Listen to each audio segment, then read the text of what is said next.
ومن الناس من يشتري لهو الحديث ليضل عن سبيل الله بغير علم ويتخذها هزوا أولئك لهم عذاب মুহিন।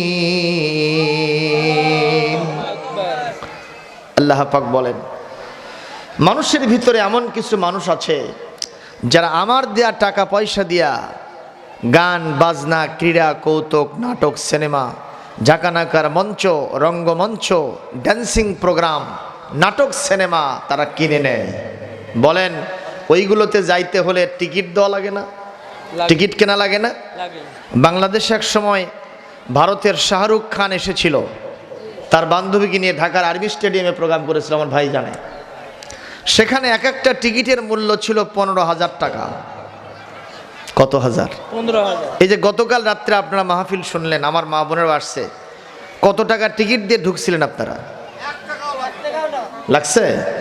আজকে মা বোনেরা আসছে, কোনো টিকিট দেওয়া লাগছে? কিন্তু ওখানে একটা আসনের মূল্য কত? 15,000 টাকা। ওই সময় তদানীন্তন সময়ে যার দায়িত্ব ছিল সমাজের নিরাপত্তা দেওয়া, এরকম একজন বড় নেতা সেখানে গেলেন, কোনো আসন খুঁজে পায় নাই। এমন মজে গেছেন উনি, ওই ল্যাংটা ড্যান্স দেখে উনি ল্যাটা পারে মাটির ভিতরে বসে গেছে। নাউজুবিল্লাহ। আসতে কন, আরো জোরে বলেন নাউজুবিল্লাহ। কিন্তু সেক্ষেত্রে 12.5 লক্ষ বর্গ মাইলের রাষ্ট্রপ্রধান ছিলেন হযরত ওমর ইবনুল খাত্তাব রাদিয়াল্লাহু তাআলা আনহু।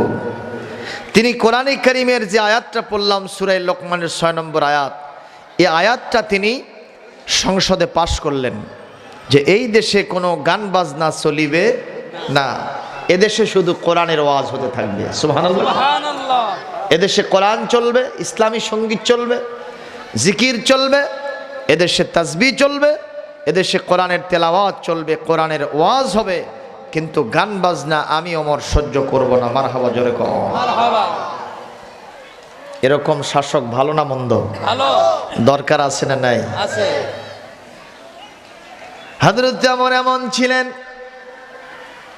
তিনি রাতের বেলায় সবাই যখন ঘুমান্ত, হযরত ওমর তখন ঘুমাতেন না। রাতের বেলায় রাস্তায় পায়চারি করতেন, সাথে তার কোনো বাহিনীও থাকতো না। মারহাবা কোন? সাথে তার কোনো বাহিনীও থাকতো না, স্পেশাল সিকিউরিটি ফোর্স, নিরাপত্তার কোনো বাহিনী তার সাথে থাকতো না। একদিনের ঘটনা, রাতের বেলায়, রাত গভীর থেকে গভীরতর হতে চলেছে।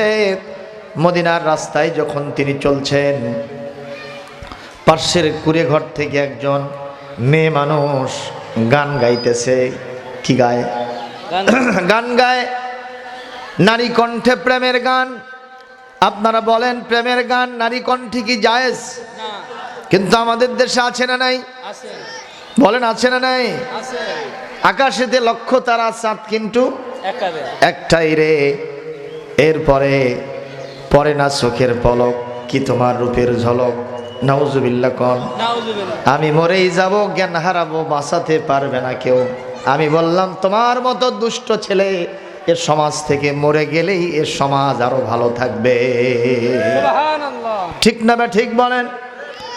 মুসলমান ভাইরা আমার, মা বোনেরা, হযরত ওমর চিন্তা করলেন, নারী কণ্ঠে প্রেমের গান, এটা অন্য কেউ সহ্য করলে করতে পারে, কিন্তু আমি ওমর কোরআন বিরোধী কোনো আচরণ, কোরআন বিরোধী কোনো গান আমি হতে দেব না। মারহাবা। হযরত ওমর ইবনুল খাত্তাব রাদিয়াল্লাহু তাআলা আনহু এই গভীর রাত্রিতে তার সিদ্ধান্ত, গান বন্ধ করবেন। কিন্তু বাড়িটার চতুর্দিকে দরজা জানালা সব বন্ধ, কেমনে তিনি বাড়িতে ঢুকবেন? ঢোকার মতো কোনো কায়দা নাই। কিন্তু কোরআনের জজবা যদি কোনো মানুষের ভেতরে ঢোকে, এ মানুষ দুর্বল হয় না, এ মানুষ ভীত হয় না, এ মানুষ সাহসী বীর পুরুষ হয়ে যায়। সুবহানাল্লাহ।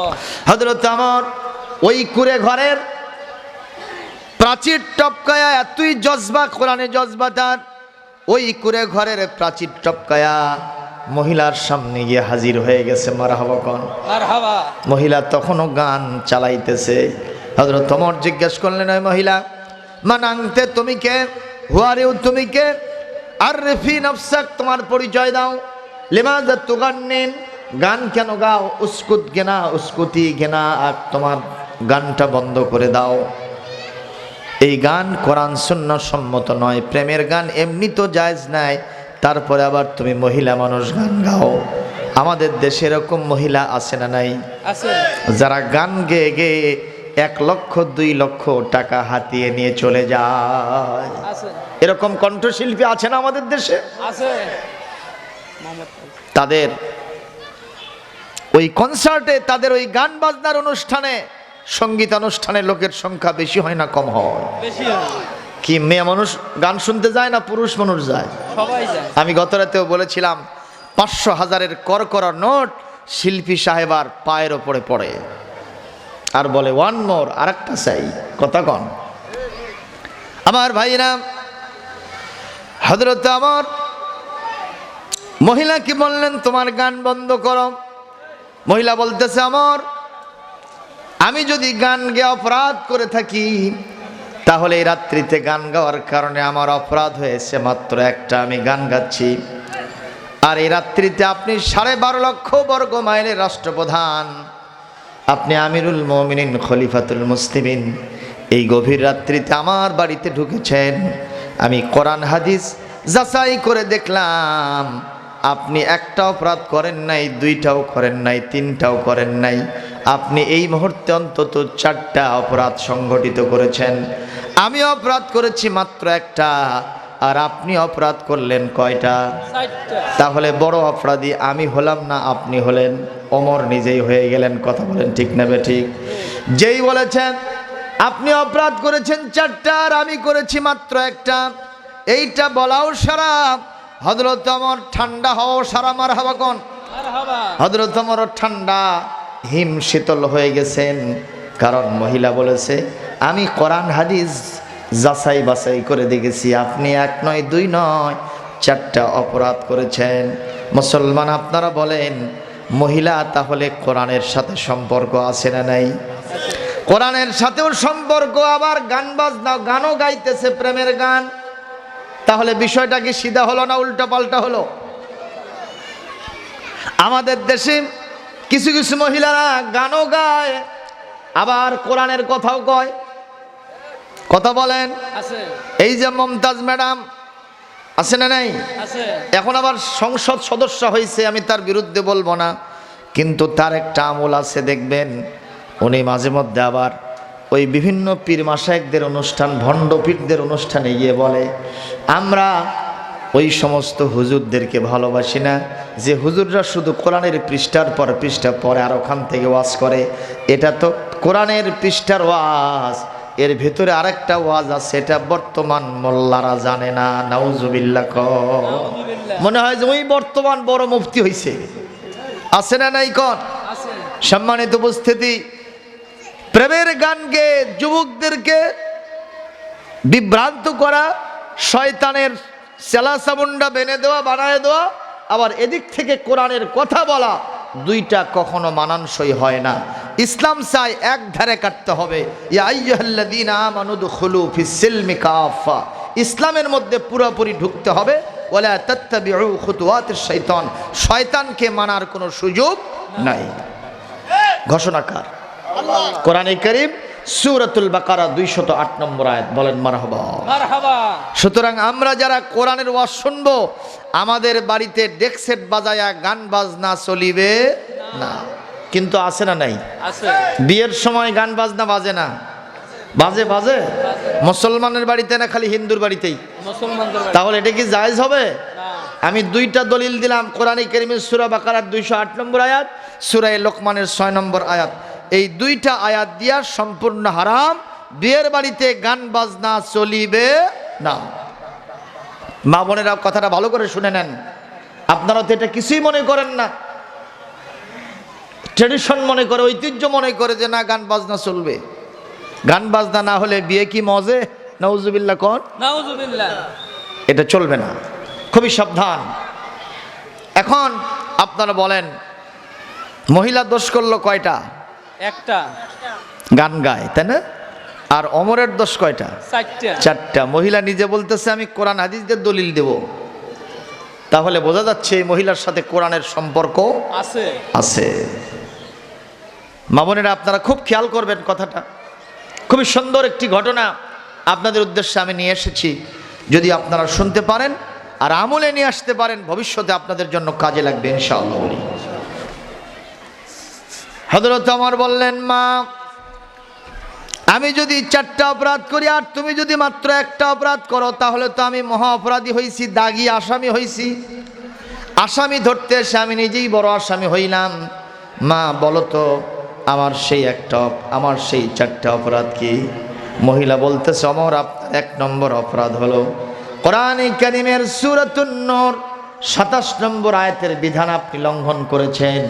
আল্লাহ পাক সেখানে বলেন, ইয়া আইয়ুহাল্লাযীনা আমানু লা তাদখুলু বুয়ুতান গায়রা বুয়ুতিকুম হাত্তা তাস্তানিসু ওয়া তুসাল্লিমু আলা আহলিহা।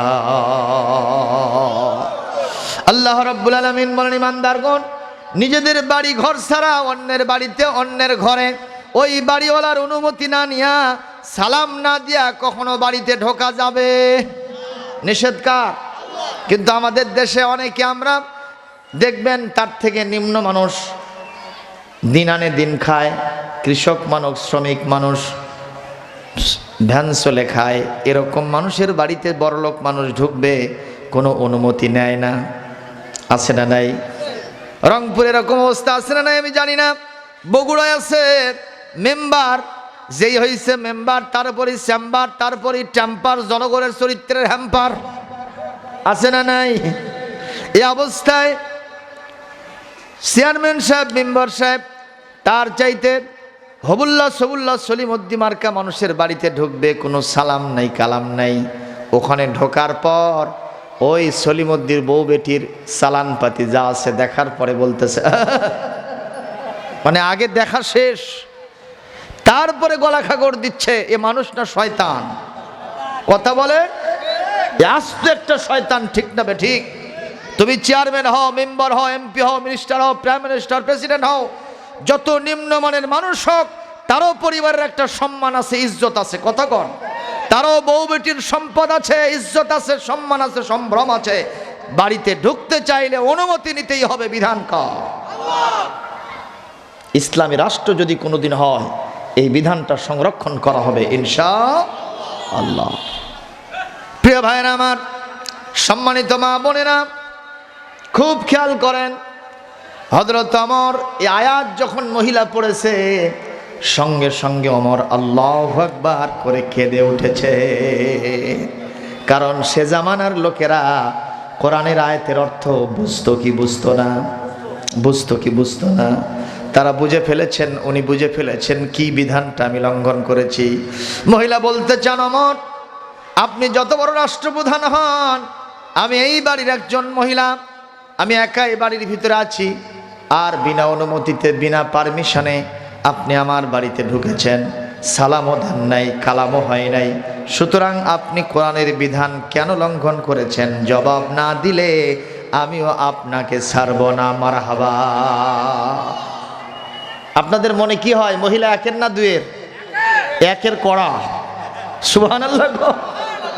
একের কড়া মহিলা।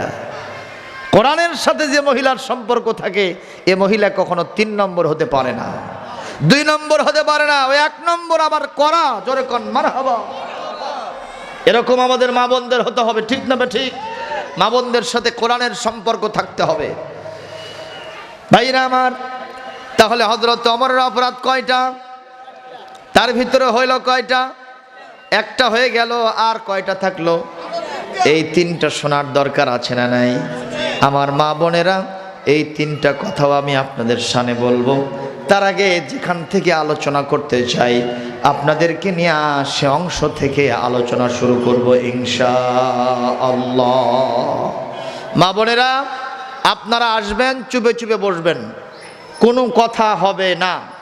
কোরআনের কথা শুনতে এসে হট্টগোল যদি করেন, এই কথা যদি না শোনেন, রহমতের চাইতে গজব হবে। ঠিক না বে ঠিক? এই জন্য কোনো হইচই হবে না ভিতরে। ছোট ছোট বাচ্চারা যদি থাকে আপনারা বাইরে পাঠিয়ে দেন, অথবা বাচ্চারা আস্তে করে ঘুম পাড়ায় দেন। ইনশাআল্লাহুল আজিজ কোরআনটা শুনতে পারবেন, বুঝতে পারবেন। এটা আমার আপনার জন্য, আপনাদের ভবিষ্যৎ জীবন গড়ার জন্য খাতুনে জান্নাত হযরতে ফাতিমাতুজ জাহরা রাদিয়াল্লাহু তাআলা আনহার সাথে জান্নাতে যাওয়ার জন্য বড় সহায়ক হবে। জোরে বলি আল্লাহুম্মা আমিন।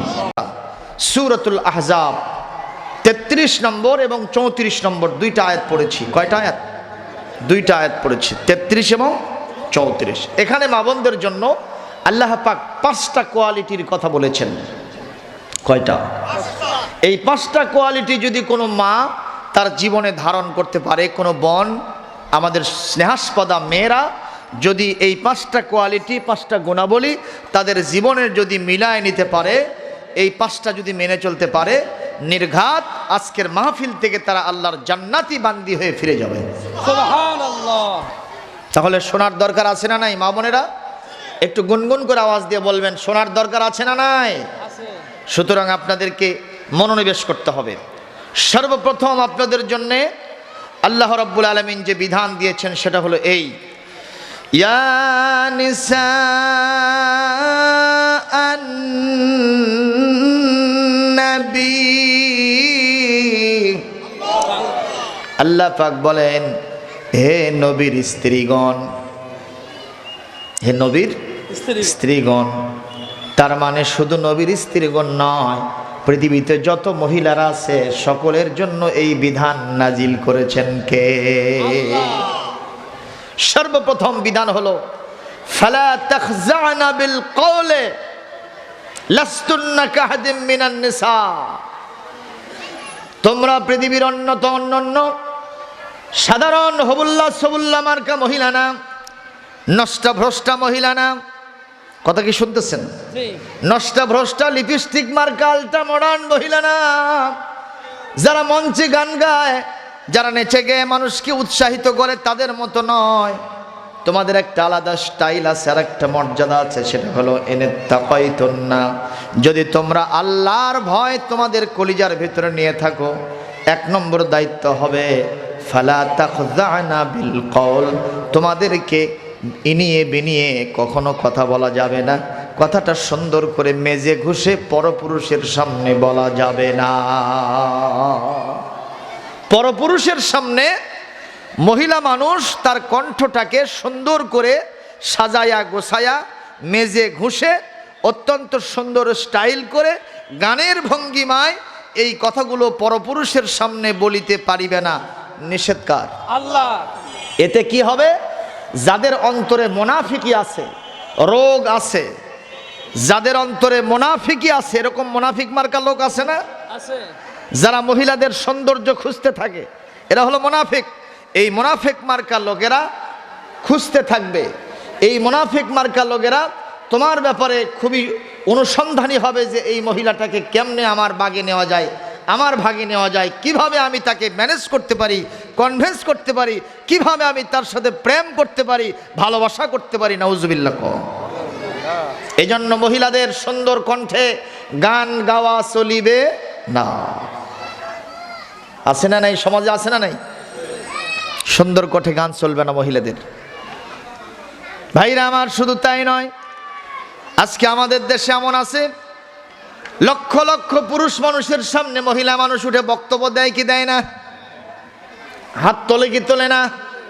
যখন হাত তোলে আমাদের দেশের মহিলাদের অবস্থা এমন, লামখালি মিমখালি নুনের ওপর যেমন 1 নোক্তা, পেটখালি বকখালি কপালের ওপরে 1 নোক্তা। আছে না নাই? তার মানে মহিলার পেটে কাপড় নাই, বুকে কাপড় নাই, কিন্তু কপালে একটা ফোঁটা ঠিকই মারছে। আছে না নাই বলেন? এইরকম মার্কা মহিলারা মঞ্চে দাঁড়ায় লক্ষ লক্ষ জনতার সামনে দাঁড়ায় যখন বলে, ভাইরা আমার, এরকম জোরে যখন কথা বলে, আমার কোরআনের বিধান লঙ্ঘন হয় না? হয় না? এটার কোনো সুযোগ নেই।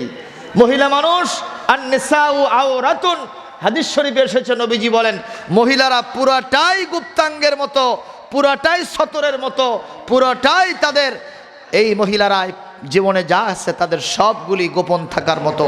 ফাইজা খরাজাত, মহিলা যখন তার কণ্ঠ বের করে, তার শরীর বের করে, তখন মহিলাটা কি হয়? শয়তানের খোরাকে পরিণত হয়ে যায়। ইস্তাশফাহা শয়তান, শয়তান তখন তাকে অত্যন্ত সুন্দর করে মানুষের সামনে দেখায়, শয়তান তাকে অস্ত্র হিসেবে ব্যবহার করে। চিৎকার দিয়ে বলে নাউজুবিল্লাহ। শয়তানের যত অস্ত্র আছে তার মধ্যে মহিলারা অন্যতম। কোন মহিলা? যে মহিলা নামাজ পড়ে, রোজা করে, হজ করে, যাকাত দেয়, পর্দা পড়ে, সেই মহিলা নয়। যেই মহিলা ওই সমস্ত থেকে বিরত থাকে সেই মহিলা হলো শয়তানের ফাঁদ। বলেছেন বিশ্বনবী জনাবে মুহাম্মদ রাসূলুল্লাহ সাল্লাল্লাহু আলাইহি সাল্লাম, হাদিসটা হলো আন-নিসাউ হিবালাতুশ শাইতান।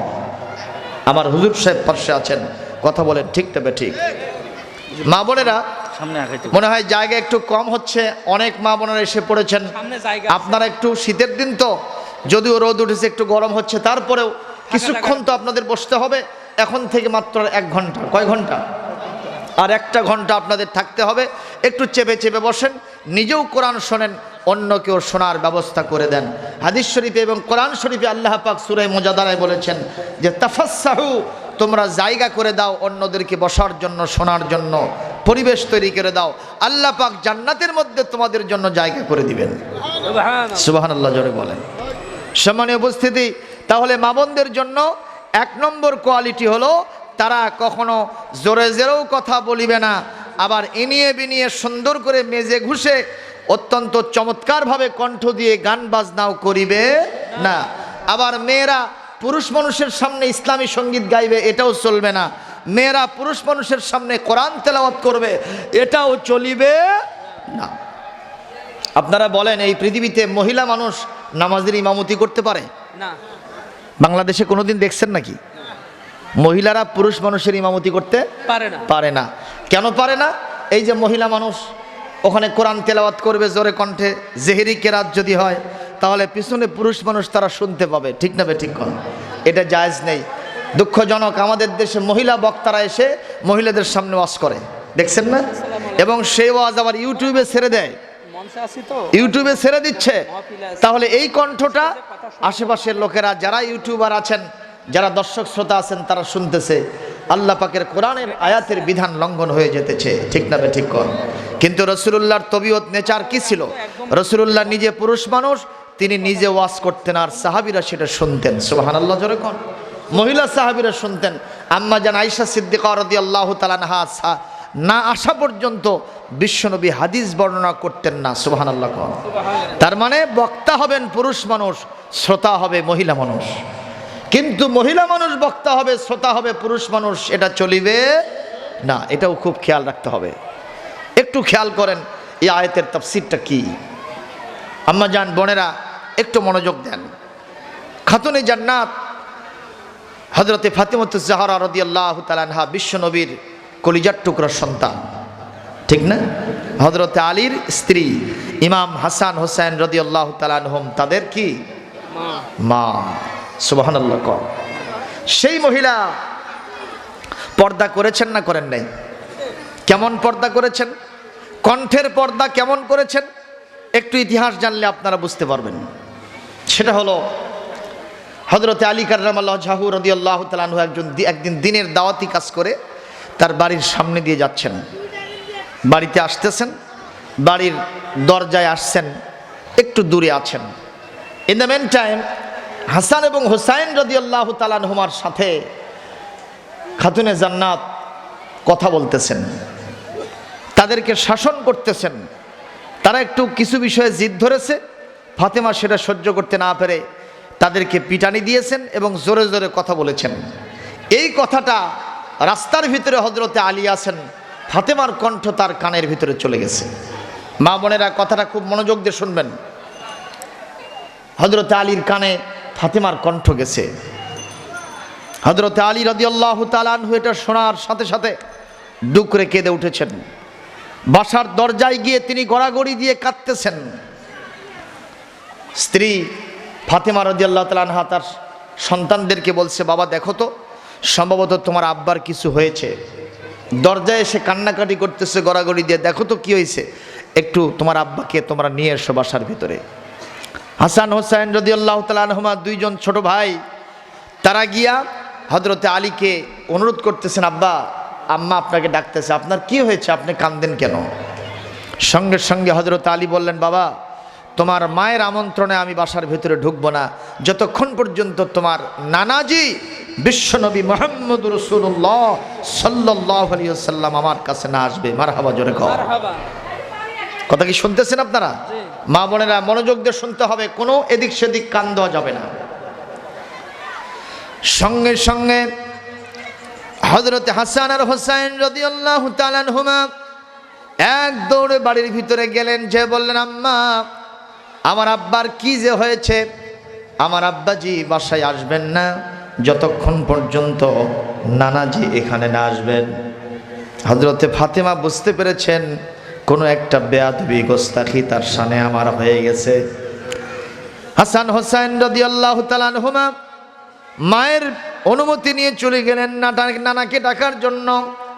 নানাজি তখন মসজিদে নববীতে ছিলেন, নামাজ থেকে যখন ফারেক হয়েছেন দুই ভাই কাঁদতে কাঁদতে বলছেন, ইয়া নানাজি, ইয়া জাদ্দি, ইয়া জাদ্দানা, হে আমাদের নানা, আমাদের আব্বাজান, আপনার জামাই খাতুনে জান্নাতের স্বামী কি যে হয়েছে, বাসার গেটে বসে গড়াগড়ি দিয়ে কান্না করতেছেন, উনি আসেন না, আমরা বারবার ডাক দিয়েছি কখনো সাড়া দেন না।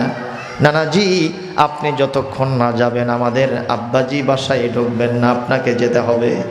আহারে এই পৃথিবীতে হাসান আর হোসাইন রাদিয়াল্লাহু তাআলা আনহুমা বিশ্বনবীর তুই আদরের ছিল। এই পৃথিবীতে হাসান হোসাইনকে যারা কষ্ট দিয়েছে তারা যেন আমার নবীকেই কষ্ট দিয়েছে। নবীজি বলেছেন, আল হাসান আল হোসাইন রাদিয়াল্লাহু তাআলা আনহুমা সাইয়্যিদা শাবাবি আহলিল জান্নাত, কাল কিয়ামতে যত যুবক জান্নাতে যাবে তাদের সর্দার হিসেবে যারা দায়িত্ব পালন করবে তারা হলো হাসান আর হোসাইন রাদিয়াল্লাহু তাআলা আনহুমা। জোরে জোরে বলেন মারহাবা। এই আয়াতের তাফসীর বলা হয়েছে হাদিস শরীফ, কিয়ামতে যারা জান্নাতে যাবে তারা কেউ বুড়া মানুষ আর বুড়ি মানুষ হবে না, সব যুবক আর যুবতী হবে। আল্লাহর নবীর সামনে আম্মা জান আয়েশা সিদ্দিকা রাদিয়াল্লাহু তাআলা আনহার এক খালা আসলেন। রাসূলুল্লাহ জিজ্ঞেস করলেন, আয়েশা এটা কে? আম্মা জান আয়েশা বললেন, হুজুর এটা আমার খালা হয়। বলে, খালা তো খালা, এই বুড়ি মানুষ কাল কিয়ামতে জান্নাতে যাবে না। এইটা বলাও সারা, বুড়ি মানুষ কান্দে পড়ে যাওয়াও সারা। হুজুর বললেন, বুড়ি কান্দেন কেন? বলে, ইয়া রাসূলুল্লাহ আমি তো নিজে বুড়ি হই নাই, আল্লাহই তো বুড়ি বানাইছেন, ঠিক না ঠিক? তাহলে আমি কেন জান্নাতে যাব না? বলে, বুড়ি তুমি কেঁদো না, তুমি যখন কাল কিয়ামতে জান্নাতে যাবে 33 বছরের যুবতী হয়ে জান্নাতে যাবে। কোন বুড়া বুড়ি জান্নাতে যাবেন না। আল্লাহ কেন? জান্নাতের মধ্যে অসংখ্য নাজ নিয়ামত আছে, এগুলো বুড়া বুড়ি মানুষ খায়া জান্নাত নষ্ট করে ফেলবে। কতক্ষণ? এই জন্য জান্নাতে যারা যাবে জান্নাতি নাজ নিয়ামত উপভোগ করার জন্য তাদের শরীরের সুস্থতা প্রয়োজন, যৌবন দরকার। জোরে বলেন মারহাবা। এই হাদিসের ব্যাখ্যায় বলা হয়েছে তিরমিজি শরীফে, বাবু মানাকিবি আসহাবি রাসূলিল্লাহ সাল্লাল্লাহু আলাইহি ওয়াসাল্লাম, এই হাদিসের ভিতরে আসছে যেহেতু কাল কিয়ামতে সমস্ত মানুষই যুবক আর যুবতী হয়ে জান্নাতে যাবে, সুতরাং হাসান আর হোসাইন শুধু যুবকদের সর্দার হবে তা না, জান্নাতে যারা যাবে তাদের প্রত্যেকের সর্দার হবে হাসান আর হোসাইন। জোরে বলেন আল্লাহু আকবার। সেই হোসাইনকে কারবালার প্রান্তরে কিভাবে জমিন থেকে বিদায় করে দেওয়া হয়েছে, বিশ্বনবী হোসাইনের এই দৃশ্য দেখে কলিজা ভরা কান্না দিয়েছেন। উম্মে সালমা রাদিয়াল্লাহু তাআলা আনহা 11ই মুহররম তিনি তার ঘরে বসে কাঁদতেছেন। সকালবেলা আশেপাশের লোকেরা এসে বলতেছে, মা আপনি কাঁদেন কেন? বলে, কাঁদতেছি এই জন্য, গত রাত্রে বিশ্বনবী স্বপ্নের মধ্যে আমার সামনে হাজির হয়েছিলেন। আমি দেখলাম রাসূলুল্লাহর দাড়িতে ধুলা, তার মাথার চুলগুলো উস্কো খুস্কো, তার চোখ থেকে পানি দরদর করে পড়ছে। শরীরের জামা কাপড়গুলো এলোমেলো। আমি জিজ্ঞেস করলাম, ইয়া রাসূলুল্লাহ, এরকম অবস্থা কেন আপনার? নবীজি বললেন, আম্মে সালমা, তুমি জানো না আমি এই মুহূর্তে কারবালা থেকে আসলাম, আমার নাতি হুসাইনকে ওরা এমন ভাবে মেরেছে, আমার নাসির ওই কাল্লাটা কেটে ফেলেছে, আমার নাতির কাল্লাটা ঘোড়া দিয়ে পদদলিত করে ধুলোয় ধূসরিত করেছে। এই দৃশ্য দেখে আমি এসেছি, যার কারণে আমার চোখ দিয়ে দরদর করে পানি পড়ে, আমার দাড়িতে ধুলা লাগে, আমার শরীরের জামা কাপড় সব উস্কো খুস্কো হয়েছে, কারণ আমার কলিজার টুকরা নাতির ব্যথায় আমি কখনো সুখী হতে পারি না, খুশি হতে পারি না, আমি নিজেও চিন্তিত, ক্রন্দনরত। মারহাবা। আমার ভাইরা, সেই হাসান আর হুসাইন বিশ্বনবীকে ডাকতে গেছেন, ডাকে সাড়া দিবেন কি দেবেন না? আমার মা বোনেরা খুবই নজর করেন, রাসূল সাল্লাল্লাহু আলাইহি সাল্লাম দুই ভাইয়ের গণ্ড দেশে কপলে চুমু খাইলেন, আদর করলেন, আর হাসান হুসাইনকে নিয়ে চলে গেলেন জামাইয়ের বাড়িতে, মেয়ের বাড়িতে। যে দেখেন সত্যি হযরতে আলী কাররামাল্লাহু ওয়াজহাহু তিনি গড়াগড়ি দিয়ে মাটিতে কাঁদতেছেন। প্রথমে গিয়ে শ্বশুর আব্বা জামাইকে সালাম দিলে। আর এই সমাজের শ্বশুররা নিজেরাই চিন্তা করে যে আগে আমাকে জামাই সালাম দেবে, কথা কয় না। কিন্তু বিশ্বনবীর তবিয়ত কি ছিল, নেচার কি ছিল? নবীজি নিজে আগে সালাম দিতেন। মাররা আলা গিলমানিন ফাসাল্লামা আলাইহিম। হুজুর ছোট ছোট বাচ্চাদের সামনে দিয়ে গমন করলেন, রাসূল নিজেই তাদেরকে আগে সালাম দিলেন। সুবহানাল্লাহ। সুবহানাল্লাহ আগামীকাল কইন ভাই সুবহানাল্লাহ। আর একটু জোরে বলেন সুবহানাল্লাহ। আমাদের দায়িত্ব আছে না? বড় হই ছোট হই, যাকে আগে দেখবো তাকে আগে সালাম দিয়ে দেবো ইনশাআল্লাহ। আলামান আরাফতা ও মাল্লাম তিয়ার তারিফ। তুমি যারে চেনো তারেও দাও, যারে চেনো না তারেও সালাম দাও। নির্দেশ কার? আল্লাহ। আল্লাহর নির্দেশ, রাসূলুল্লাহ সেটার ব্যাখ্যা দিয়েছেন। জোরে কোন মারহাবা বলেন আলহামদুলিল্লাহ। আমার রাসূল দিনের নবী, করুণার ছবি, রহমতের নবী, করুণার ছবি, জামাইকে সালাম দিলেন। জামাই সালামের জবাব দিলেন, নিজেই জামাইকে উঠাইলেন, বুকের সাথে মিলাইলেন, মুআনাকা মুসাফা করলেন, আর বললেন, বাবা কি হয়েছে রে আলী, কেন কান্দো? বলে, ইয়া রাসূলুল্লাহ, ইয়া হাবিবাল্লাহ, আপনি হলেন বিশ্ব নবী, আর আপনার মেয়েকে আপনি খাতুনে জান্নাত বলেছেন। কোরআনে কারীম বলছে, ফালা তাখজানা বিল কল, খবরদার এমন কণ্ঠে কথা বলো না যে মুনাফিকরা আশ্রয় খুঁজতে থাকবে, সুযোগ খুঁজতে থাকবে। অথচ আমি যখন রাস্তা দিয়ে যাচ্ছিলাম, আপনার মেয়ের কণ্ঠ আমার কানের ভিতরে গেছে। খাতুনে জান্নাতের কণ্ঠ যদি বাইরের লোকেরা শুনতে পায়, তাহলে অন্য সাধারণ ঘরের মহিলাদের অবস্থা কেমন হবে? ইয়া রাসূলুল্লাহ, আমি সিদ্ধান্ত নিয়েছি ততক্ষণ পর্যন্ত ঘরে ফিরব না, যতক্ষণ পর্যন্ত এইটার বিচার সালিশ আপনি না করে দিবেন। আল্লাহু আকবার। আমার রাসূল জামাইকে নিলেন। রাসূল যখন আসতেছিলেন, রাস্তার ভিতরে সাহাবায়ে আজমাইন দেখলেন রাসূলের চেহারাটা, নুরানি চেহারাটা কালো হয়ে গেছে।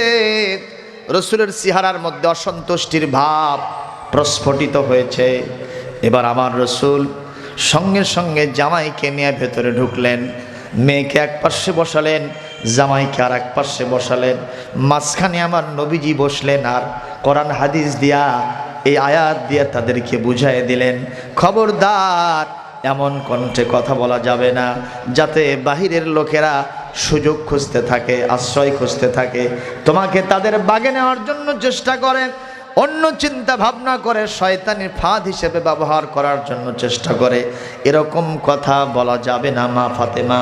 বলাও সারা মা ফাতেমা হাও মাও করে কাদাও সারা। আমার আব্বাকে সাক্ষী রেখে বলছি, জীবনে আমি এমন কণ্ঠে কথা আর কোনোদিন বলবো না। আমার প্রাণের স্বামী মাপ চাই, ক্ষমা চাই, আমাকে মাফ করে দেন। আপনার কদম চুমতে পারলে আমার জীবন ধন্য হবে। কারণ হাদিস শরীফ এসেছে, কাল কিয়ামতের কঠিন ময়দানে স্বামী যদি স্ত্রীর প্রতি সন্তুষ্ট থাকে, আল্লাহ পাক স্ত্রীকে জান্নাতে দিয়ে দিবে। সুতরাং আমি আপনার কাছে মাপ চাই। বিশ্বনবী স্বামী স্ত্রী মেয়ার জামাইয়ের ভিতরে বনিবনা সৃষ্টি করে দিয়া এবার তিনি বাসায় ফিরতেছেন। রাস্তার ভিতরে বিশ্বনবীকে সাহাবায়ে আজমাইন দেখলেন, সবাই দেখলেন বিশ্বনবীর চেহারায় আর অসন্তুষ্টির ভাব নাই। নবীজি হাস্যোজ্জ্বল চেহারা, মুস্কি হাসি দিয়ে সাহাবীদের সাথে কথা বলতেছেন। সাহাবীগণ জিজ্ঞেস করলেন, হুজুর কিছুক্ষণ আগে যখন আপনি গেলেন আপনার চেহারার মধ্যে অসন্তুষ্টির ভাব, আর এখন দেখতে পাচ্ছি আপনার চেহারার মধ্যে খুশির ভাব কেন? হুজুর বললেন, স্বামী স্ত্রীর মধ্যে যখন গন্ডগোল থাকে, জামাই মেয়ের মধ্যে যখন গন্ডগোল থাকে, এই পৃথিবীর শ্বশুর আব্বারা কখনো সন্তুষ্ট থাকতে পারে না। যখন তাদের ভিতরে খুশি আর আনন্দ বিরাজ করে, তখন শ্বশুর শাশুড়ির কলিজায় আনন্দ আর ধরে না। সুবহানাল্লাহ। স্বামী স্ত্রীর ভিতরে গন্ডগোল পছন্দ করে শয়তান, ঠিক কিনা? আর স্বামী স্ত্রীর ভিতরে গন্ডগোল পছন্দ করেন না আমার আল্লাহ এবং আমার রসুল, ঠিক না বে ঠিক? কিন্তু আমাদের দেশের স্বামী স্ত্রীর ভিতরে গন্ডগোল আছে না নাই? কি নিয়ে গন্ডগোল? তরকারিতে লবণ কম হয়েছে, আলু ভর্তায় ঝাল বেশি হয়েছে। এইটা না হওয়ার কারণে স্বামী বেচারার মেজাজটা এত গরম, উনি এসপির চাইতে বড় হয়ে গেছে। তোরে তালাক, তোর মায়েরে তালাক, তোর খালারে তালাক, তোর চাচিরে তালাক, তোর নানিরে তালাক, তোর দাদিক তালাক, 14 গোষ্ঠী তালাক। আছে না নাই? কম। এরকম শয়তান মার্কা পুরুষ আছে না নাই? বাড়িতে যখন আসে ওনার ডাকাত ঢুকলো, মসমস করতে থাকে, আরে মিয়া তুমি ডাকাত হইছো, তুমি পুলিশ হইছো, তুমি ওসি সাহেব হইছো, দারোগা হইছো, কিন্তু আজকালকার মহিলা যে এসপি সাহেব, তুমি কি তা জানো? এজন্য স্বামীদেরকে বলবো, স্ত্রীর সাথে সম্পর্ক বজায় রাখার জন্য অনেকটা ছাড় দিতে হবে। পান থেকে চুন খসলেই, এক কথা থেকে 2 কথা গেলেই তালাকে যাওয়া যাবে না। ইসলামের মধ্যে নিকৃষ্টতম হালাল হলো 2টা, একটা হলো তালাক আর একটা হলো ভিক্ষাবৃত্তি। আল্লাহ পাক তালাককে পছন্দ করেন না। কেন তালাক দিতে হবে?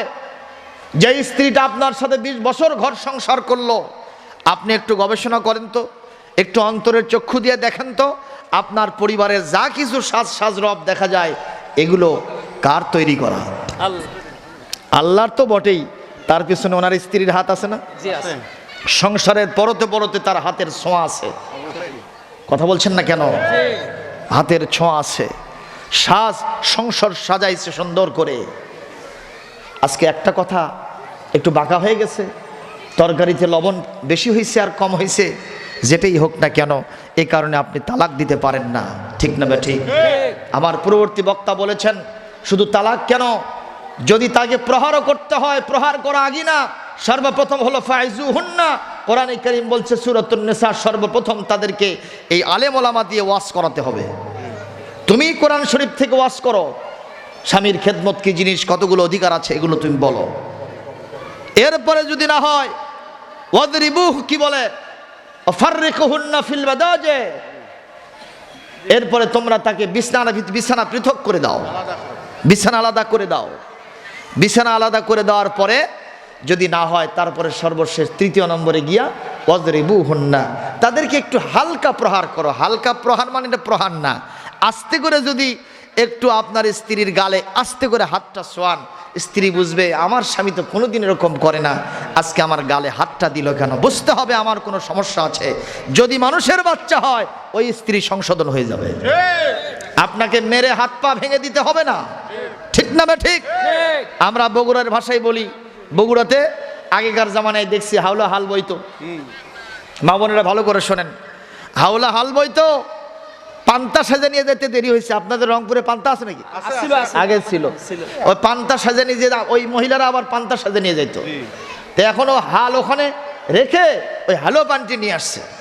নিয়ে এসে আমরা ছোটতে দেখতাম, মারতে মারতে স্ত্রীটাকে একেবারে জমিনে শোয়ায় দিয়েছে। মাঝে মধ্যে স্ত্রীকে মারে। আমরা দেখলাম কিছুক্ষণ পর স্বামীটা মারতে মারতে নিজেই ক্লান্ত হয়ে পাশের চেয়ারে জেগে বসলো। স্ত্রী আবার ওখান থেকে হুঁশ ফিরে উঠে লেবে উঠতে বলতেছে, মর্দা মাল্লুতে মাল্লু, হাতের ভাঙলু চুরি, খেয়াল করে দেখ ক্ষতি হলো কোলে তুরি। কথাক্ষণ হাতের কি ভাঙছে? চুরি ভাঙছে। তেরে ক্ষতি হলো কার? স্বামীর। কারণ ওই চুরি আবার কার কিনে দেওয়া লাগবে?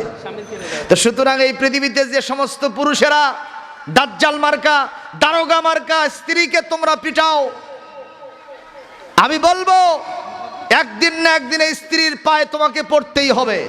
যদি তালাক দাও, এই সমাজের রেশম রেওয়াজ হলো, ঐতিহ্য হলো, যখন স্ত্রীকে ছেড়ে দেয় তারপরেই হুজুর খুঁজতে থাকে যে কেমনে আবার নেওয়া যায়। ঠিক না বে ঠিক? কারণ পরিবারে যখন আসে তখন ভাইয়েরা দেখতে পারে না, মা দেখতে পারে না, ছোট্ট ছোট সন্তানরা কান্না করে, রাতের বেলায় বিছানা পেরে দেবে কে, কে ভাত রান্না করবে, কে সংসারটা গোছাবে, আর কোনো লোক খুঁজে পায় না।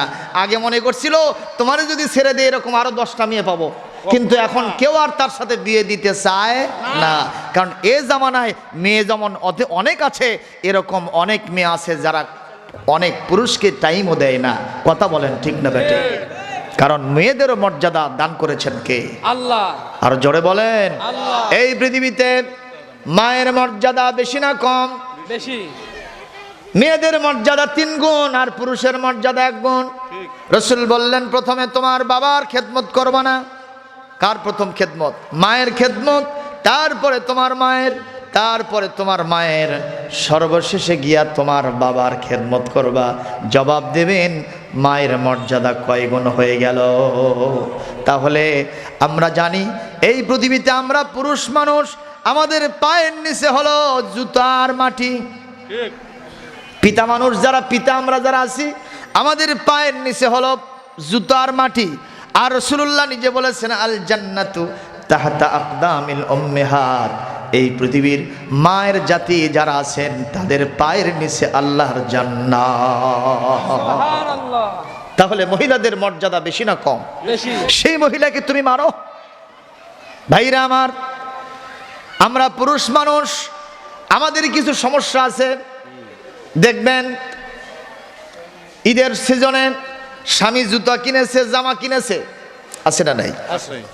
জুতা কিনেছে, জামা কিনেছে, টুপি কিনেছে, আতর সুরমা, মনে হচ্ছে এইবার আবার নতুন করে বর সাজলো। সঠিক। স্ত্রী বলছে স্বামী তোমার সব কিছু হইল, আমার কি কিছু হবে না? কয় তুমি আবার কি চাও? কয় আমার সবই আছে, আমার একটু হিল হলে হতো। হিল, হিল বোঝেন না? হিল জুতা, আমার একটু হিল দরকার। হরে তোর যা পায়ের সাইজ, হিল তো দূরের কথা, কিল দিলেও সহ্য যায় না। আসসালামু আলাইকুম।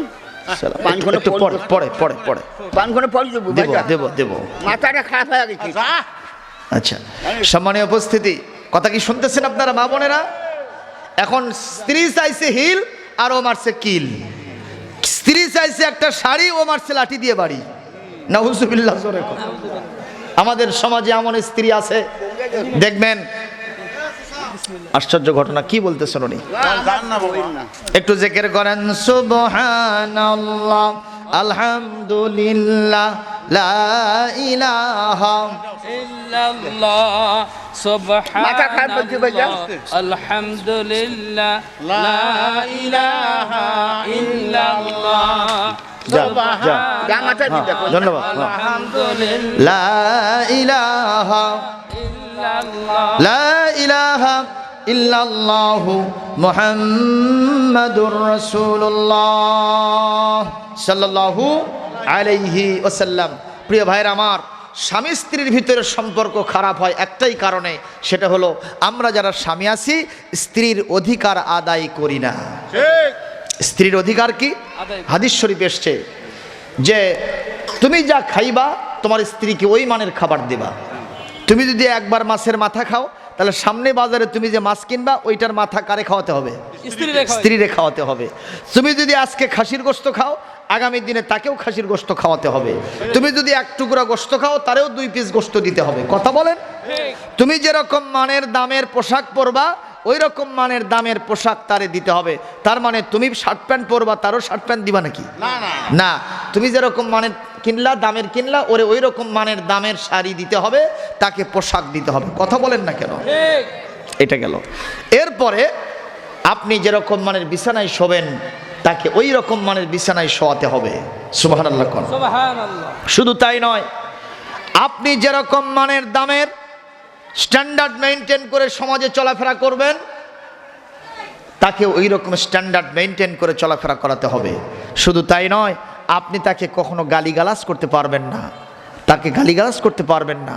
হাদিস শরীফের ওয়ালা তাজরিবুহুন্না তাদেরকে তোমরা কখনো প্রহার করবা না। যদি প্রহার করাই লাগে, ওই যে আগে বলছিলাম অজরিবুহুন্না গায়রা মুবাররাহ, এমন কষ্ট দিবা না যাতে তার হাত পা ভেঙে যায়। এরকম কষ্ট দেওয়া ইসলামে কখনো জায়েজ নাই। সম্মানিত উপস্থিতি, কিন্তু আজকালকার অবস্থা কি? আমার বগুড়ার অবস্থা একটা কথা বলি, সেটা হলো এক স্বামী 1 কেজি করে দুধ কেনে। কয় কেজি? 1 কেজি। প্রত্যেক দিন 1 কেজি করে দুধ, গাভীর দুধ কিনে নিয়ে আসে। এখন দুধের দাম রংপুরে কত? 50 টাকা 60 টাকা 60 টাকা কেজি। তো আমার বগুড়াতেও তাই 60 টাকা কেজি মানে এই গরুর দুধ। তো এখন এটা নিয়ে আসছে 1 কেজি, প্রত্যেক দিনই কেনে, স্ত্রী পাক করে দেয়, উনি খালি ঢক ঢক করে খায়। স্ত্রী চেয়ে থাকে, সন্তানরা চেয়ে থাকে, ও তলচোখে তাকায়, কাউরে দেয় না। 1 সপ্তাহ পর স্ত্রী বিরক্ত হয়ে গিয়ে বলতেছে, তুমি স্বামী না বমি সেটা কও তো আগে। কেন 1 কেজি করে দুধ কেন আমরা পাক করে দিই, আমি পাক করে দিই, তুমি শুধু ঢকঢক করে খাওয়ার তল চোখে থাকাও, এত নিষ্ঠুর মানুষ? ও বলতেছে, থাম সকিনা, আমি না ঠিক হয়েলি। ওই ঠিক হয়েলি মানে কি? ওই ঠিক হয়ে বোধ ইরাকে যুদ্ধ করবে যাবি। এরকম স্বামী মার্কা বমি আছে না নাই? কথা কোন আছে না নাই? নিজেই সব ভালো ভালো খায়, স্ত্রীর ভাগ্যে কিছুই জোটে না। এজন্য আজকালকার মহিলারা নিজেরাই সিদ্ধান্ত নিয়েছে, দেশি মুরগি কিনে নিয়ে আসছে, ওই সুন্দর করে পাক করে যত সুন্দর সুন্দর গোস্তগুলো আগে শিখেতে উঠায় রাখছে, ওই হাড়গুলো সব পাতিলের মধ্যে পড়ে আছে। আব্দুল করিমের বাপ, ওখানে তরকারি আছে, ভাত খাও। ও আসে দেয় খালি হাড্ডি। তো এখানে আজকে গোস্তের শুধু হাড্ডি কেন? কয় দেশি মুরগি খালি হাড্ডি হয়, তুমি জানো না? কাম করলে আগেই সারছে। কথা কোন ঠিক কিনা? তার মানে এটা হলো বর্তমান সমাজের নেচার, সমাজের অবস্থা। কেন এটা হলো? যেহেতু আমরা তাদের অধিকার দেই না, এই জন্য তাদের অধিকার তারা আদায় করার জন্য আজকে মেয়েরা রাস্তায় নামতেছে। তারা স্লোগান দিচ্ছে, কিসের ঘর কিসের বর, দেহ আমার সিদ্ধান্ত আমার। চিৎকার দিয়ে বলেন নাউজুবিল্লাহ। স্বামীর ঘরে থাকবো না, শাক ভাত খাবো না, রান্না ঘরে থাকবো না, ভাঙ্গা ঘরে থাকবো না, জান থাকিতে সাহেবের কথা অমান্য করব না। জোরে বলেন নাউজুবিল্লাহ। এই স্লোগান নারীদের কণ্ঠে কখনো মানায়? নারীদের দায়িত্ব হলো ঘরের ভিতরে থাকা। তারা কেন জোরে জোরে কণ্ঠ দিয়ে রাস্তায় নেমে মিছিল করবে? মিছিল যদি করা লাগে অধিকার আদায়ের জন্যে, পুরুষ মানুষেরা সেটা করবে। আর সেই অধিকার কেবলমাত্র শুধুমাত্র একমাত্র কোরআনের বিধান প্রতিষ্ঠার মাধ্যমেই ফিরে আসবে। কথা বলেন ঠিক না ঠিক? যে যুগে নারীদের কোনো মর্যাদা ছিল না, নারী ছিল ভোগ্য পণ্যের মতোই। নারীকে অপাংতেয় মনে করত, মর্যাদা নাই, কোনো প্রকার বংশ মর্যাদা নাই। নারী হলেই, মেয়ে সন্তান হলেই পিতামাতার চক্ষু মোটা হয়ে যেত, রক্তে লাল হয়ে যেত, মুখের চেহারা কালো হতো। কারণ তারা চিন্তা করত, এই সন্তান একদিন মানুষ মান করে পরপুরুষের হাতে বিয়ে দিতে হবে, অন্যের পরিবারের খেদমত করবে, এটা আমার বংশমর্যাদা রক্ষা করবে না, বংশমর্যাদা মাটির সাথে মিশিয়ে দেবে। এই জন্যে তাদের সিদ্ধান্ত হতো, কবরের ভিতরে জিন্দা অবস্থায় পাথর খনন করে, মাটি খনন করে কবরের মধ্যে জিন্দা মেয়েটাকে দাফন করে দিত। চিৎকার দিয়ে বলেন নাউজুবিল্লাহ।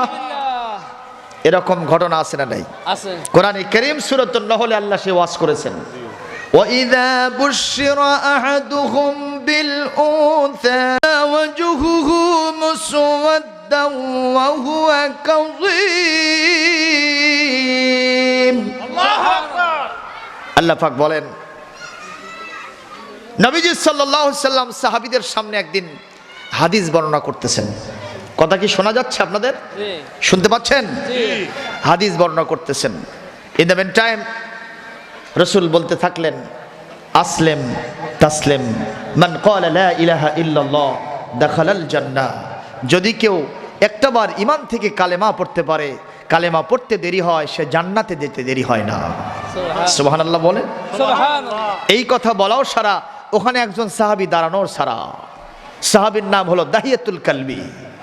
দাঁড়ায় বলতেছি, ইয়া রাসূলুল্লাহ, ইয়া হাবিবাল্লাহ, এই হাদিসটা অন্য কারো শানে খাটে, আমার শানে প্রযোজ্য নয়। লেমাজা, কেন? ইয়া দাহিয়া, কেন?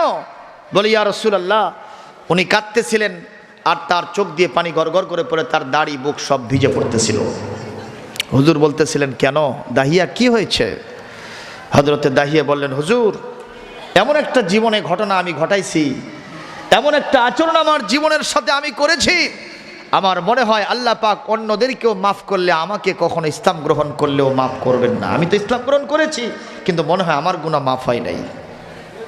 মা বোনেরা, ঘটনাটা খুব মনোযোগ দিয়ে শোনেন। নারীদের মর্যাদা কত! আল্লাহর নবী বললেন, দাহিয়া তুমি ঘটনাটা একটু বলো তো, আমি একটু শুনি। সাহাবীদের সমাবেশে রাসূলুল্লাহ শুনতে থাকলেন। দাহিয়াতুল কালবি বলতেছেন, ইয়া রাসূলুল্লাহ, ইয়া হাবিবাল্লাহ, আমার স্ত্রীকে গর্ভবতী রেখে আমি বাণিজ্য করার জন্য দূর দেশে গিয়েছিলাম। সেখান থেকে যখন আমি ফিরে আসলাম, ফিরে আসার পরে আমি দেখলাম আমার স্ত্রীর সাথে একটা কন্যা সন্তান লাফালাফি ঝাপাঝাপি ছুটোছুটি করে। আমি আমার স্ত্রীকে জিজ্ঞেস করলাম, এই সন্তানটাকে? বলে, প্রাণের স্বামী, বলতে বড় ভয় পাচ্ছি, আমার বলতে বড় আফসোস হচ্ছে, কি যে হবে, তুমি কি যে করবা। কারণ এ সমাজের লোকেরা ওই সংবাদটা শুনলে তাদের মুখটা কালো হয়ে যায়। বলে, না স্ত্রী, বলো কে এটা? বলে, যদি তুমি কোনো অকাম কুকাম না করো, যদি তুমি কোনো দৃঢ় সিদ্ধান্ত না নাও, কোনো খারাপ সিদ্ধান্ত না নাও, তাহলে আমি অবলীলাক্রমে বলতে পারি। বলে, না তুমি বলো, কিছুই করব না। ইয়া রাসূলুল্লাহ, ইয়া হাবিবাল্লাহ, আমার স্ত্রী বলল, প্রাণের স্বামী, তুমি যে আমাকে গর্ভবতী রেখে গিয়েছিলে, আল্লাহ রাব্বুল আলামিন এই ফুটফুটে সন্তান, একে আমি আল্লাহ পাক আমাকে দান করেছেন, কলিজার টুকরো সন্তান, মেয়ে সন্তান হয়েছে। আমি আদর করে তার নাম রেখেছি জামিলা। আর জামিলা মানে হলো সুন্দরী। আমি তার নাম রেখেছি সুন্দরী, জামিলা। এই কথা বলা সারা সঙ্গে সঙ্গে হযরত দাহিয়া বলেন, হুজুর, আমার সাদা মুখটা কালো হয়ে গেল। এই সমাজের অন্যান্য মানুষরা যেরকম আচরণ করে মেয়ে সন্তানের সাথে, আমি সেই আচরণ করার জন্য মনে মনে সিদ্ধান্ত নিলাম, যতই সুন্দরী হোক, যতই ফুটফুটে পূর্ণিমার চাঁদের মতো সুন্দর হোক না কেন, আমি এই সন্তান রাখবো না। কোনো একদিন একে আমি মাটির মধ্যে পুঁতে ফেলবো। নাউজুবিল্লাহ। ইয়া রাসূলুল্লাহ, ইয়া হাবিবাল্লাহ, আমি সুযোগ সন্ধান করতে থাকলাম। হঠাৎ করে আমি একদিন আমার স্ত্রীকে বললাম, প্রাণের স্ত্রী রে, তোমার সন্তান জামিলাকে সাজায় দাও, আমি জামিলাকে নিয়ে যাব জিয়াফত খাওয়ার জন্যে। সঙ্গে সঙ্গে জামিলাকে আদর যত্ন করে স্বামীর হাতে উঠায় দিল। স্বামী স্ত্রীর সামনে জামিলাকে একটু কোলে কাছে নিয়েছে। কিছু দূর যাওয়ার পরে জামিলাকে কোল থেকে জোরে নিচে আছাড় দিয়ে ফেলে দিয়েছে। জামিলা ওখান থেকে কান্দে কান্দে উঠে বলে, ইয়া আব্বা, ইয়া আবিল মোহতারাম, এ আমার সম্মানিত পিতা, আপনি কেন এত জোরে আমাকে ফেলে দিলেন? আমি তো কষ্ট পেয়েছি। আব্বা গো, আমি আর আপনার কোলে চড়ব না, আমি হেঁটে হেঁটেই যাব। আমি আমার সন্তানকে হেঁটে হেঁটে নিচ্ছিলাম, আমার সন্তানটা একবার সামনে যায়, আবার পেছনে আসে, দৌড়ে এসে আমার কোলে চড়ার জন্য নিয়ত করে। আমি কোলে নেই না, বরং আমি তারে চড় থাপ্পড় মারার চেষ্টা করি। আমার সন্তান তাও আমার দাড়িতে, আমার বুকে, আমার মুখে চুমু খায়, কারণ আমি যে তার পিতা, তার মা আমাকে পরিচয় করে দিয়েছে। এক পর্যায়ে সোজা রাস্তা বাদ দিয়ে আমি যখন বাঁকা রাস্তা ধরলাম, পাহাড়িয়া দুর্গম এলাকা রাস্তা যখন ধরলাম, আমার কন্যা বলে, জামিলা বলে, আব্বা, সোজা রাস্তা বাদ দিয়ে খারাপ রাস্তায় কেন গেলেন? বলে, আজকে এই রাস্তা দিয়ে হাঁটবো। কিছু দূর যাওয়ার পরে আমার কোষার ভিতরে একটা খন্তা ছিল, একটা শাবল ছিল। এইটা দিয়া যখন আমি পাহাড়িয়া কঙ্করময় মাটি খোঁড়া শুরু করে দিয়েছি, মাটি খোঁড়া যখন শুরু করেছি, ওই ধুলাবালিগুলো এসে আমার দাড়িতে লাগে, আমার কাপড়ে লাগে। আমার কন্যা সন্তান এসে আমার দাড়িটা সাফ করে দেয়, আমার জামা কাপড় সাফ করে দেয়, আর বলে, আব্বাজি, কেন এরকম কষ্ট করতেছেন? কেন গর্ত খনন করতেছেন? আমি যে এই গর্ত তার জন্য খনন করতেছি, সে তো সেটা জানে না। এক পর্যায়ে গর্ত খনন করাও শেষ। ইয়া রাসূলুল্লাহ, ইয়া হাবিবাল্লাহ, এক পর্যায়ে মেয়েটাকে বললাম, মা দেখতো ভেতরে কি। মেয়েটা যখন ওই গর্তের দিকে তাকাইছে, একটা জোরে আঘাত করেছি, ধাক্কা মেরেছি, মেয়েটা আমার গর্তের ভিতরে পড়ে গিয়ে আব্বা বলে জোরে একটা চিৎকার মেরেছে। ইয়া রাসূলুল্লাহ, ইয়া হাবিবাল্লাহ, মেয়েটা নিচে থেকে আমাকে আব্বা বলে ডাক দিয়ে বলে, আব্বা, আমি বুঝতে পেরেছি আপনি আমাকে হত্যা করবেন, মেরে ফেলবেন। আব্বা আমি আল্লাহর নামে শপথ দিয়ে বলি, আমি আপনাকে সমাজে বাপ বলে পরিচয় দিয়ে কষ্ট দিব না, আযাব দেব না, আপনার পরিবারের জন্য সুনাম ক্ষুণ্ণ করব না, আপনি আমাকে মারবেন না, বাঁচার সুযোগ করে দেন আব্বা। আব্বা রে, আমি মানুষের বাড়িতে ভিক্ষা করে করে খাবো, আমি আপনাকে আব্বা বলে, আমার মাকে মা বলে আমি কষ্ট দিব না, সুনাম ক্ষুণ্ণ করব না। হাদিস শরীফে এসেছে বিশ্বনবী এই কথাগুলো শুনতেছিলেন, রহমতের নবী করুণার ছবির দু চোখের কোনা দিয়া পানি পড়ে পড়ে তার দাড়ি বুক সব ভিজে যাচ্ছিল। এক পর্যায়ে দাহিয়াতুল কলবি বললেন, ইয়া রাসূলুল্লাহ, ইয়া হাবিবাল্লাহ, মেয়েটার কোনো কথা আমার কানের ভিতরে ঢুকলো না, আমার মনটা গলালো না, আমি জোরে একটা পাথর নিয়া আমার মেয়ের কচি বুককে কেন্দ্র করে মেরে দিলাম। এইটা মারাও সারা, মেয়েটার কচি বুকটা ফেটে ফিনকি দিয়া রক্ত বের হওয়াও সারা। মেয়েটা জোরে কান্না করে বলতেছে, আব্বা। এই মুহূর্তে আমি মেয়েটার ওই কান্না আমার কানের মধ্যে ঢুকলো, আমি পাথর চাপা দিলাম, মাটি চাপা দিয়ে মেয়েটাকে ওখান থেকে রেখে এসেছি। আজ কতদিন পার হয়ে চলে গেল, যখন আমি রাতের বেলায় শুয়ে থাকি স্বপ্নে আমার মেয়ের কান্নাটা আমার কানের ভিতরে আসে। একা একা যখন কল্পনায় বসে মেয়ের ওই আওয়াজটা আমার কল্পনার মধ্যে আসে। যখন রাস্তাঘাটে অন্য মেয়েদেরকে দেখি তখন ওই দৃশ্যটা আমার চোখে ভেসে আসে। আমার রাসূল বললেন, দাহিয়াতুল কালবি রে, পৃথিবীতে এমন নিষ্ঠুর পিতামাতা কেউ হতে পারে না, কেন এরকম আচরণ করেছো দাহিয়াতুল কলবি? মানুষও কি পারে এইটা করতে? যাই হোক, তারপরেও যেহেতু তুমি এইটা করার পরে তওবা করেছো, শুধু তওবাই করো নাই, ঈমান গ্রহণ করে মুসলমান হয়ে গেছো, ইসলাম যখন গ্রহণ করেছো, আল্লাহ রাব্বুল আলামিন তোমার জীবনের সমস্ত গুনাহ মাফ করে দিয়েছে। আমার মুসলমান, আমার মা বোনেরা, আপনারা খেয়াল করুন, যে যুগে নারীদের কোনো মর্যাদা ছিল না, নারীদের যখন ভোগ্যপণ্য হিসেবে ব্যবহার করা হতো, মেয়ে সন্তান হলেই ওই জিন্দা কবরের মধ্যে পুঁতে ফেলা হতো, সেই যুগে আমার বিশ্বনবী ইসলাম নিয়ে আসলেন। আসার সাথে সাথে নারীদেরকে নেতৃত্বের আসনে বসাইলেন, মাতৃত্বের আসনে বসাইলেন। আমার আল্লাহ পাক কোরআনের কারিমের ভিতরে ওয়াজ করেছেন, আহারে ওয়াসাইনাল ইনসানা বিওয়ালিদাইহি ইহসানা হামালাতহু উম্মুহু কুরহা ওয়া যাআতুহু কুরহা ওয়া হামলুহু ওয়া ফিসালুহু 30 শাহরা। আল্লাহ পাক বলেন, এই পৃথিবীতে কষ্টের সাথে মা তোমাকে গর্ভে ধারণ করেছে, কষ্টের পর কষ্ট, ক্লান্তির পর ক্লান্তি, শান্তির পর শান্তি সহ্য করে তোমাকে পেটে ধারণ করেছে।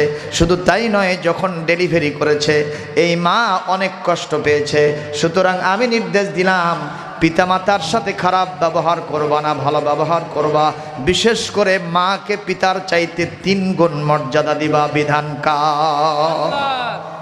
সম্মানিত মা বোনেরা, বিশ্ব তাক লাগিয়ে দেখে আমার নবী করিম সাল্লাল্লাহু আলাইহি সাল্লাম যখন নারীদেরকে মর্যাদা দিয়েছে কোরআন সুন্নাহর ভিত্তিতে, আজকে আমরাও যদি এই পৃথিবীতে রাসূলুল্লাহর সেই সুন্নত মেনে চলি, আমাদের মা বোনেরা যদি ঘরের ভিতরে তাদের স্বামী স্ত্রীতে, তাদের মেয়েলি অবস্থায়, বধূ অবস্থায়, মাতৃত্বের অবস্থায়, সব ক্ষেত্রে যদি কোরআন সুন্নাহর ভিত্তিতে তারা জীবন যাপন করতে পারে, রাসূলুল্লাহর দেওয়া সেই অতীত ঐতিহ্য, সেই মর্যাদা, সেই অধিকার আবার পৃথিবীতে ফিরে আসবে। কথা বলেন ঠিক না বেঠিক? ইনশাআল্লাহ বলি ইনশাআল্লাহ। প্রিয় ভাইয়ের আমার, সম্মানিত মা ও বোনেরা, আমি আপনাদের প্রথম নম্বর কোয়ালিটি যেটা বলছিলাম, আপনাদেরকে জোরেও কথা বলা যাবে না, আবার ইনিয়ে বিনিয়ে কথা বলার কোনো সুযোগ নেই, গান বাজনা চলবে না। দ্বিতীয় নম্বর, অকুলনা কাউলাম মারুফা। মহিলাদেরকে আল্লাহ রাব্বুল আলামিন আরেকটা কথা বলছেন, মহিলারা যত কথা বলবে, মহিলাদের মুখ থেকে শুধু ভালো কথাই আসবে। আল্লাহর নবী মেরাজ থেকে ফিরে আসলেন, ফিরে আসার পরে মহিলাদের উদ্দেশ্যে তিনি ওয়াজ করলেন। মা বোনেরা ভালো করে শোনেন, তিনি একটা কথা বললেন, ইয়া আইয়াতুহান নিসা তাসাদ্দাকনা, তাসাদ্দাকনা, তোমরা বেশি বেশি করে আল্লাহর রাস্তায় দান সদকা করো। সুবহানাল্লাহ কোন। সুবহানাল্লাহ। আল্লাহ রাস্তায় কি করো? দান করো। দান সৎকা করো, বেশি বেশি দান সৎকা করো। কেন? ইন্নী উরিতু কুন্না আকসারা মিন আহলিন নার, আমি তোমাদের অধিকাংশকে জাহান্নামে দেখে আসছি। নাউজুবিল্লাহ। নাউজুবিল্লাহ কোন। মা বোনেরা নাউজুবিল্লাহ কোন। সঙ্গে সঙ্গে মহিলা মা বোনেরা বলল, ইয়া রাসূলুল্লাহ, ইয়া হাবিবাল্লাহ, আমাদের কি সমস্যা যে আপনি আমাদেরকে অধিকাংশ জাহান্নামে দেখলেন? সঙ্গে সঙ্গে রাসূল বললেন, তোমাদের দুইটা খারাপ কোয়ালিটি আছে। কয়টা? দুইটা। মা বোনেরা খেয়াল করেন, বুখারী মুসলিমের হাদিস, দুইটা খারাপ কোয়ালিটি আছে। এক নম্বর, তোমরা তাকফুরনাল আশিরা, তোমরা সবচেয়ে বেশি স্বামীর আনুগত্য করো না, নাফরমানি করো। ঠিক। স্বামী যদি তার হাতের অবস্থা খারাপ থাকার কারণে, সাংসারিক অবস্থা দুর্বল হওয়ার কারণে একটা বছর যদি ঈদের শাড়ি না দেয়, আপনারা স্পষ্ট ভাষায় বলেন, তোমার অধীনে থাকার পরে জীবনে কোনোদিন ঈদের শাড়ি পাইলাম না। ঠিক। অথচ কয়বার দেয়নি? একবার। সববার দেশে, একবার দেয়নি। একবার। এরকম অস্বীকার করে বসে। যদি একটু একটা বাজারে মাছ আসেনি অথবা গোস্ত আসেনি, সঙ্গে সঙ্গে স্ত্রীরা বলে, তুমি সুন্দর করে বাজার কোনোদিনও করো না। এরকম মহিলারা আছে না নাই এই সমাজে? আছে। এইটা তোমরা বেশি বেশি করো, এই জন্য তোমাদেরকে জাহান্নামে দেখে আসছি। নাউজুবিল্লাহ কম। তাহলে আমাদের স্বামীর আনুগত্য ছাড়া স্বামীর নাফরমানি করা চলিবে না। দ্বিতীয় নম্বর হলো তুকসিরনাল লাআনা, তোমরা বেশি বেশি মানুষকে অভিসম্পাত করো, মানুষকে বেশি বেশি গালিগালাজ করো, তোমাদের মুখ থেকে বেশি বেশি খারাপ কথা বের হয়। সুতরাং তোমাদেরকে খারাপ কথা বলা যাবে না, অভিসম্পাত করা যাবে না। ওয়াকুলনা কাওলাম মারুফা, তোমরা এই সমাজে সবচাইতে বেশি ভালো কথা বলবা, নির্দেশ করো। আল্লাহ। যত ভালো কথা আছে আমাদের মা বোনেরা বলতে থাকবে, জোরে বলি আল্লাহুম্মা আমিন। আল্লাহ। 3 নম্বর কোয়ালিটি হলো ওয়াকরনা ফি বুয়ুতিকুন্না ওয়ালা তাবাররাজনা তাবাররুজাল জাহিলিয়াতিল উলা। আল্লাহ পাক বলছেন 33 নম্বর আয়াত সূরা হাজাব, তোমরা জাহালতের যুগের নারীদের মতো উলঙ্গিনী বেহাপনা করে কখনো রাস্তাঘাটে, হাটে ঘাটে, মাঠে প্রান্তরে, অফিসে, আদালতে, মার্কেটে তোমরা ঘুরে বেড়াবে না। বলেন তো আজকের যুগের মেয়েদের বেপর্দা আছে না নাই? আছে। তাদের শরীরে যে পোশাক আশাক আছে এটা বলার উপায় নাই। অধিকাংশ মেয়েরা এরকম। রাস্তাঘাটে মেয়েদের অবস্থা দেখলে আঁটো সাঁটো সেলাওয়ার কামিজ পরছে, বোরকাটাও যারা পরে আঁটো সাঁটো মার্কা বোরকা। শুধু তাই নয়, বোরকাটা এমন এমন সিপে মার্কা বোরকা যে পিছনে মেয়েটার কি আকৃতি, কোথায় কি ভাঁজ পড়ছে এগুলো পর্যন্ত দেখা যায়। নাউজুবিল্লাহ, জোরে বলতে হবে। এদের শানেই বিশ্বনবী সাল্লাল্লাহু আলাইহি সাল্লাম বলেছেন, কিয়ামতের পূর্ব মুহূর্তে রাস্তাঘাটে এমন কিছু মহিলা ঘুরবে, সেই মহিলারা দেখতে হবে কাপড় পরিহিতা, কিন্তু তারা হবে উলঙ্গিনী। সাহাবায়ে আজমাইন বলেন, হুজুর বুঝলাম না, কাপড়ও পরে আবার উলঙ্গ কেমনে থাকে? রাসূল সাল্লাল্লাহু আলাইহি ওয়াসাল্লাম বললেন, সেটা হলো এইরকম, তারা আঁটো সাঁটো পাতলা ফিনফিনা পোশাক পরবে। এইটা পোশাক দেখলে বোঝা যাবে এই মহিলার যে সে সমস্ত অঙ্গ প্রত্যঙ্গ, স্পর্শকাতর অঙ্গগুলি পরপুরুষ দেখবে, আর পেছন থেকে পুরুষেরা খালি স্লোগান মারবে, সুন্দরী চলেছে একা পথে। কথা বলেন ঠিক না ঠিক? এইরকম সুন্দরী সেজে, এইরকম সুন্দরী পোশাক পরে, এইরকম অলংকার আদি পরে কখনো বাইরে মহিলাদের ঘোরাফেরা চলবে না। এই নির্দেশটা কে দিলেন? আল্লাহ। জোরে বলেন, কে দিলেন? আজকালকার স্বামীরা, আমার বগুড়া এলাকায় যখন স্ত্রীরা সেজে গুজে যখন গহনা অলংকার আদি পরে, তখন স্বামীরা চিন্তায় থাকে। বগুড়ার এক স্বামী বসে থেকে কাঁদতেছে, প্রাণের স্বামী, আমি সাজতেছি আর তুমি কাঁদতেছো কেন? কয়, আমি কাঁদতেছি এই জন্য, সমস্যা আমার এই জন্যে, সম্ভবত তুমি আজকে কোথাও যাবা। তুমি কেমনে বুঝলা? কয়, তুমি তো আমার সামনে কোনোদিন গহনা পরো না, আমার সামনে কোনোদিন তুমি ভালো কাপড় চোপড় পরো না, আমার সামনে তুমি যত পুরাতন ময়লা আবর্জনা যুক্ত কাপড় চোপড় তুমি আমার সামনে পরে থাকো। অথচ আল্লাহ রাব্বুল আলামিন মহিলাদের সৌন্দর্য যত আছে সবগুলো স্বামীর জন্য আল্লাহ পাক উইল করে দিয়েছেন। সুবহানাল্লাহ।